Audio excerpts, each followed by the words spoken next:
My dear friends, সবাইকে স্বাগত আরেকটা নতুন ভিডিওতে। বন্ধুরা, বর্তমানে ভারতবর্ষের প্রধানমন্ত্রী রয়েছে শ্রীলঙ্কাতে। হ্যাঁ, ব্যাংককে বিমস্টেক সামিট যেখানে হয়েছিল সেই ব্যাংকক থেকে সরাসরি 4 তারিখে তিনি শ্রীলঙ্কাতে গিয়েছে।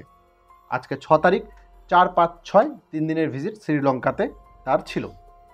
কিন্তু বন্ধুরা, কিছু আমাদের পার্শ্ববর্তী দেশ, বিশেষ করে বাংলাদেশ, আমরা সোশ্যাল মিডিয়ায় ইউটিউবে তাদেরকে ফলো করি, দেখি তাদের দেশে নিউজ আউটলেট, তারা সবসময় একটা প্রোপাগান্ডা ছড়ায় যে ভারতের সাথে, ভারতবর্ষের নাইবার কান্ট্রি মানে প্রতিবেশী দেশের সাথে সুসম্পর্ক নাই। এই যে তারা যে একটা রব উঠিয়েছে, তারা সোশ্যাল মিডিয়ায়, ফেসবুক, ইউটিউব, তাদের নিউজ চ্যানেলে যে ভারতবর্ষ নাকি তার ভারতের প্রতিবেশী দেশের সাথে সুসম্পর্ক নাই, তাদের চোখে আঙুল দেখিয়ে দিল যে আমাদের প্রাইম মিনিস্টার যে কে বলেছে ভারতের প্রতিবেশী দেশের সাথে ভালো সম্পর্ক নাই।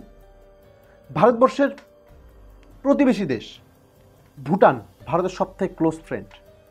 ভারতবর্ষের প্রতিবেশী দেশের সাথে মায়ানমারের সাথে ভারতের সুসম্পর্ক রয়েছে।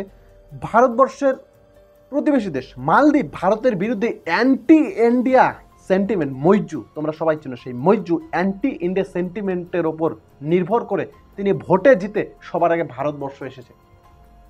কারণ ভোটে জেতার জন্য ভারতকে তিনি পলিটিক্স হিসেবে কাজে লাগিয়েছে, যে ভারতের নামে কিছু বদনাম করে তিনি ভোট কিছু পেয়ে গেছে, প্রাইম মিনিস্টার হয়ে গেছে, এখন তিনি ভারতের কাছে প্রথম এসেছে, ভারতের সাথে সুসম্পর্ক করেছে।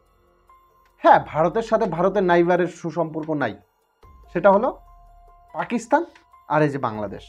কিন্তু তারপরেও তো মোহাম্মদ ইউনূসকে ভারতের প্রাইম মিনিস্টারের কাছে আবেদন করতে হলো আমার সাথে একটু মিটিং করেন, এবং তারপরে ভারত সরকার হ্যাঁ ঠিক আছে মিটিং করবে বলে তিনি ব্যাংককেই আর কি ওই বিমস্টেক সামিটের পাশে মিটিং করে নিল।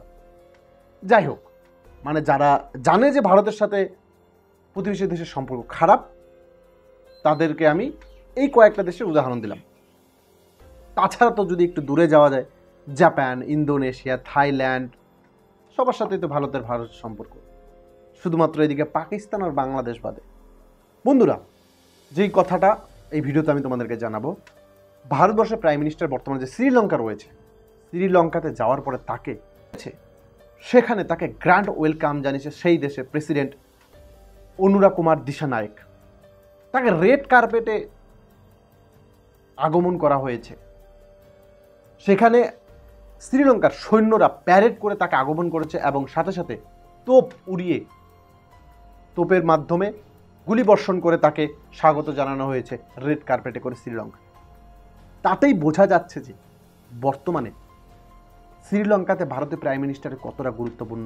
শুধু সেখানেই থেমে থাকেনি শ্রীলঙ্কার সব থেকে ফরেন যে কোনো প্রেসিডেন্ট বা প্রাইম মিনিস্টার বিদেশিরা যদি আসে, সেই ক্ষেত্রে একটা মেডেল দেয়, মিত্র বিভূষণ মেডেলটার নাম।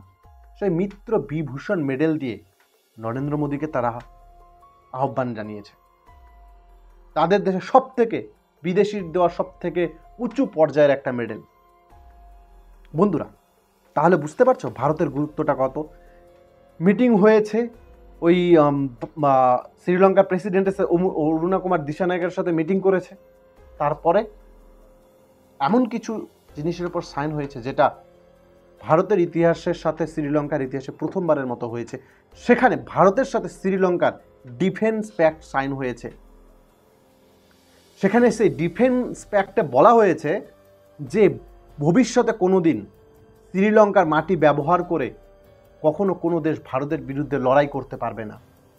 আমরা জানি শ্রীলঙ্কাতে দেউলিয়া হয়ে গেছিল শ্রীলঙ্কা। তার আগে যে প্রেসিডেন্ট ছিল সেখানকার, সেই প্রেসিডেন্টের আমলে শ্রীলঙ্কার যে পোর্ট রয়েছে, সেই পোর্টে চায়না ভারতের বিরুদ্ধে লড়ার জন্য প্রস্তুত নিতেছিল। কিন্তু যখন হঠাৎ করে শ্রীলঙ্কা এরকম একটা খারাপ পরিস্থিতিতে পড়ে গেল, এখনও চায়না আছে শ্রীলঙ্কাতে, কিন্তু সেখানে বর্তমানে যে নতুন প্রেসিডেন্ট হয়েছে, পরে ইলেকশন হলো, নতুন প্রেসিডেন্ট হলো, এই প্রেসিডেন্ট আসার পরে এই ভারত অ্যান্টি ইন্ডিয়া মুভমেন্ট এর কাছে নাই। তিনি ভারতকে খুব ভালোবাসে।